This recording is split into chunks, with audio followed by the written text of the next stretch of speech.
Today I want to talk about suffering. Especially now, there's a lot of suffering going on. And I don't just mean physical suffering from the people who are sick, but I also mean emotional suffering from all of us who are whipsawed by what is going back and forth in our world with shutdown, open up, shut down. There's a lot of emotional suffering. There is literally two different stories coming both at the national and at the local levels in many cases from people as to what's the right thing to do and what we should do. And also we are suffering emotionally because many of us are suffering financially. I want to ask you a question. Do you know the story of Siddhartha Gautama? We're going to talk about him today. Siddhartha Gautama was a Hindu, not a Hindu. He was an Indian prince. He was a prince in India who was raised in the lap of absolute luxury. Now, he had never seen any form of suffering in his life. In fact, his father made sure that he never witnessed it. His father, I guess you could say, was the original helicopter parent. He didn't want Siddhartha to know about anything negative that was going on into the world, so he literally completely shielded him from it, including preventing Siddhartha from going outside the palace gates. Well, one day, Siddhartha had had enough. Because when he would go out, his father would have guards go forward, and any people who were old, any people who were sick, any people who were poor, any people who were impoverished, any people who were dirty were removed from the streets. This is a true story, ostensibly. And so when Siddhartha did go out of the palace gates, what he saw was not in any way, shape, or form the real world.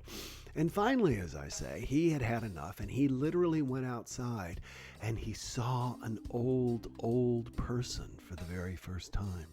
And he saw a beggar begging for money, and he saw a crippled person, and he saw a blind person, and he saw people suffering as people do, and his heart cracked. Now, when this actually happened, according to the story, he was a young man. Siddhartha was married, he had a child, he had a son. And Siddhartha's mind and heart cracked open to the extent that he just felt that he could no longer live within this fantasy life that was created by his father for his protection. So Siddhartha left the palace and he went out into the world and he lived the life of an ascetic, someone who begs on the street, someone who has no home, someone who seeks spiritual enlightenment above all else. And later he ultimately, through a variety of fasting and starvation, they would say that some days Siddhartha would get along on 1 grain of rice a day. That's what he would allow himself to eat. And the statues today that we consider to be what we call Siddhartha, which I'll tell you more about in a moment, could not be further from the truth of what the real man actually looked like. In fact, if you Google starving Siddhartha, you will find that the statue of him completely emaciated, looking like someone who has been in Auschwitz, is far more common in the culture. Ultimately, through prayer, etc., he came to believe that life was suffering. Instead of trying to overcome suffering, which is what he sought to do through his life of asceticism, he sought to accept that life is suffering. And in the process, he achieved what is called enlightenment. Now, the word enlightenment simply means awakened. In fact, it is said that later in his life, as he would walk down the street and people would look at Siddhartha's tranquil smile, they would say, "Are you rich? Do you have many sons? Are you blessed? Do you have good health?" And Siddhartha said, "I have none of those. What I have is an awakened life. I am awake. I am awake." And if you haven't pieced it together, and I'm sure most of you have, Siddhartha is the Buddha. The Buddha. Now, when we think of the Buddha, we think of this fat, smiling guy. That is the Chinese spiritual saint. His name is Hotai. And he, being so fat because of all of the so many times when there was just absolute poverty and famine in China, the greatest symbol of prosperity and spiritual prosperity is someone smiling and so fat they can barely move. He looks like Jabba the Hutt. Many of us look at that and call him the Buddha. That is a Buddha, which means an enlightened one, and he's a symbol. The Buddha, Siddhartha, was a real historic figure. And by the way, Buddhism, it is listed as a religion. It never originally was. They use terms like saints, etc., etc. However, the Buddha was a human being, never ascribed himself to be divine. And his original followers and most of his followers did not ever pray to him. They wanted to be like him. And that was simply awake. And that was accepting that life is suffering. The Buddha said that I am of the, excuse me, I am of the nature. That was the way he would always frame things. He would say, I am of the nature to grow old. I am of the nature to get sick. I am of the nature to die. I am of the nature to suffer. Every day, something transpires that it causes us to, in some way, suffer. When I read about people who are on the exact polar opposite of the political spectrum than and I want you to just take this in, because ask yourself, I suffer inside. There's a suffering that goes on. How dare they? It's as if they are doing this to me, and you probably do it too. We suffer emotionally. We suffer when we see people acting or not acting to the coronavirus as we are acting or not acting. We suffer when we think of people who do or do not respect people of color. We suffer when we think of the way people do or do not treat people who are different than us. We are of the nature to suffer. Why? This just occurred to me, but I'm going to go with it. If you put me on a desert island, I'd suffer. And Tom Hanks proved this out. He literally had an other that he created in the form of a volleyball named Wilson in the movie. Think about that. We are of the nature to argue in our own heads. We are of the nature to suffer in our own heads. I've heard people say in a very pithy way, pain is inevitable. Suffering is optional. I call it pithy because when Marty left, I was in enormous pain and I suffered for a very long time. It just kept coming back to me. Ultimately, though, I realized that how much and to the extent that I let the pain come was indeed up to me. And that's what I want to tie things together with this morning. And that's with this idea of ruminating. And I want to get very scientific with you here. There is a thing known as neural plasticity. And what that means is that neurons that fire together wire together. Let me say that again. Neurons that fire together wire together. I spent most of my life in suffering, not celebration, suffering. Now, why did I do that? I've gone back and looked at all of this. And my mother was a nurse. My mother basically ignored you if something was really going well. In fact, I've told you before that when I was coming home from the Oprah Winfrey show in the limousine, I called my mom and told her, hey, it just went great. And she goes, oh, honey, with that painful quaver in her voice. I'm so happy for you. Enjoy it while it lasts. Suffer. It's going to end. So suffer. Focus on the fact of it ending, not the fact that it just happened and not the fact that it went great. Focus on the fact that it's going to end. If we had good things to say, my mom would basically kind of ignore us if we had bad things to say about our lives. And so as a result, I always had bad things to call my mother about on Sunday nights. Sunday nights was never about a celebration of all the sales that I had made. It was a lamentation of all the sales that I had lost. So as a result, my life has become, my brain has wired into this suffering mode. And so I have actively worked to rewire my brain through gratitude. Rumination.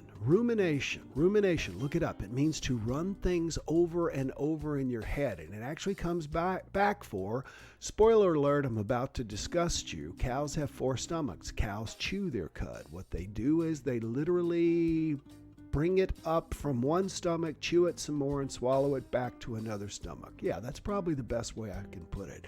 But that's where the term ruminate comes from. It means literally to vomit up your own stuff, chew it up some more, swallow it again, and vomit it up again. And that's why we suffer. When we run through our mind, how dare they have done this to me? How dare this have happened? That is placing us as a victim. And you cannot be a victim and a victor. So you need to forgive. Remember, forgiveness does not mean picking up the phone, calling someone and saying, I forgive you, or anything like that. The definition of the word forgive means to release your own resentment. Stop ruminating. Pain is optional. Suffering is, I'm saying that backwards. Pain is inevitable. Suffering is optional.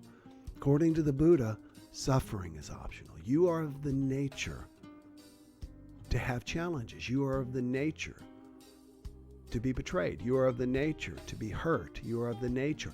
And when you accept that, that is not making yourself a victim. It's allowing yourself to understand the field upon which you stand so that you can know how to move forward. Just consider that. You are of the nature for all of these things, and yet none of these things define you. You are a victor to the extent that you choose to be, and that you decide to be, and that you make yourself by running better thoughts through your head. I'm going to close with, yesterday, I did a virtual speech. I'm getting hired to do a lot of virtual speeches right now, which is awesome that organizations are still trying to stay together and keep their members active and engaged and informed and inspired. And I got to do a speech yesterday for several hundred school principals, and I reminded them of the ego, that dark side of us that wants to suffer and that suffers. And that ego is always asking 3 questions. What's wrong? Who can I blame? And what can I get? And the 3 questions we need to ask instead are the polar opposite. What's going right? What's going right? Focus on that. In other words, just literally look around the room and say, I'm grateful for this, I'm grateful for this, I'm grateful for this. Number 2, who can I thank? Who can I thank? And literally begin to thank people for the littlest, silliest things. Mr. Rogers constantly said thank you. When someone would say something to him, he would say thank you for saying that to me before responding. Who can I thank? And finally, what can I give? When we take our focus off of ourselves and put it on other people, we no longer suffer. When I wake up in the morning, if I haven't had enough sleep and my ego's in charge, the moment that I begin to focus on those of you who are here with me and knowing that I get to connect with you, I no longer suffer. The same is true for you as well. Jerome says, a couple of weeks ago, I performed at a beautiful outdoors winery. Wow, that's awesome, Jerome. Do you have a website so that people can follow you? I'm sure they would love to see you. Jerome is an incredible singer. Cynthia Barcher says, with your work schedule, will you still be able to join in live or catch up later in the day? Are you asking? Oh, she's replying to Tammy. Good question. Good morning and happy Friday. I see Michelle Doherty joined us. Zen Chris, gratitude rewire. Thank you, Will. I'm trying to say, who can I help? Love it, love it, love it. Thank you, Heather. Remember that because of, and you all are making your comments right now, because of this concept of neuroplasticity, and that was something I left out, you literally can rewire your brain. You can. It takes time. It is not easy. It can be done. For example, if you have been, and this goes back to what we talked about yesterday with phobias. If you've been bitten by a dog and now you are chronically afraid of dogs, it is number one, understandable. And number two, your brain has wired that way. It's wired that way to protect you, and you can rewire it, but you have to actively, consciously do it. And I'm not going to get into it right now because that's what we talked about yesterday as to how to do it. All right, listen, you know what? I need to go. You know why? I want to go meditate. Isn't this cool? Don't worry, we don't stare at this the whole time, but it's just a way of relaxing ourselves, and especially when you take me out of it. Just take a second, look at this, and notice how your breathing changes.